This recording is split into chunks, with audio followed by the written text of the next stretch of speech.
I'm Cinda Johnson, and this is my daughter, Linnea Johnson. And we are sharing a journey that we've taken with Linnea's diagnosis and treatment of bipolar disorder. I'm going to share one of the writings that comes from the book that we're working on. Right after Linnea was hospitalized, it was a couple of weeks had gone by, and she was allowed to get out for a little bit. So this is what happened.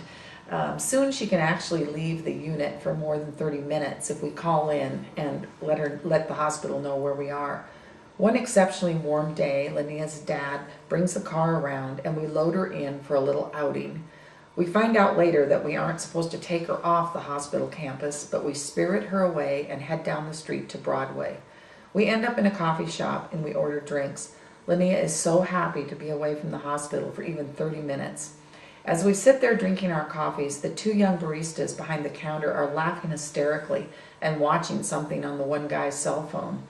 Geez, dude, what a freak. Can you believe this old guy? Like, what is he babbling about? Crazy dude. They laugh and carry on as if they had just captured a comedy short on video that's going to win them an award. Linnea becomes very tense and she says to us, "Do you know what they did?" We don't. "They took a video of that homeless guy outside at the table. I am so angry with them," she says, almost in tears. Outside in the designated seating area of the coffee shop is a very old man with long white hair. He is dressed in rags. His arms and face are covered in scabs and sores. All of his belongings are in a dirty bag on the sidewalk. This is sad enough, but not the worst for him.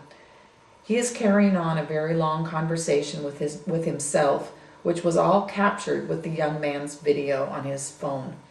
I am infuriated. We decide to leave, and as we do, I tell the two guys that I feel very sorry for the man outside, and I'm sorry that they have no compassion. They look at me as if I'm crazier than the old man. The guy with the video on his cell phone, who happens to be the barista and head guy at the coffee shop, says, "Geez, chill out, lady, it's just a joke." We give the man a cup of coffee and a roll, and we head back to Harborview with a sick feeling following us. The joy of our escape has evaporated. And it was really horrible for all of us, particularly with the contrast of having a daughter that was really sick right then with a mental health condition and being exposed to this this man who had no treatment and no family and no support and was being made fun of and having his video taken. And even though Linnea was as sick as she still was very aware of the inequalities of mental health care in our nation. So it was pretty hard, and I think that's one of the things that keeps us going with sharing our story.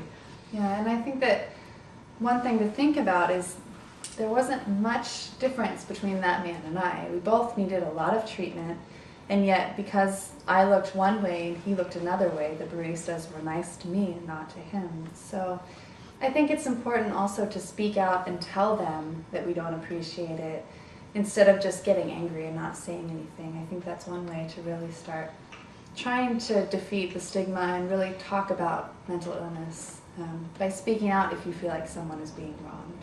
It's discrimination.